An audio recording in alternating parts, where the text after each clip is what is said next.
Lampedusa vede ospitate presso l'hotspot circa 6.000 persone giunte sull'isola con oltre 100 eventi di sbarco nelle ultime 24 ore. Chiaramente la situazione è complessa e come Croce Rossa Italiana stiamo continuando a garantire, sebbene con un grande sforzo, i servizi di base alle persone che stiamo assistendo.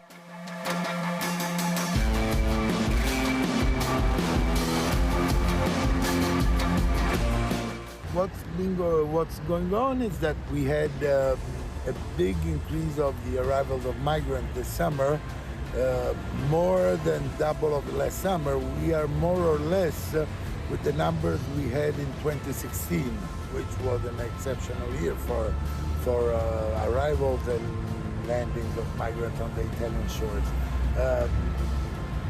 What seems to be a bit different is that now we do have a different government, more right-wing, more anti-migration.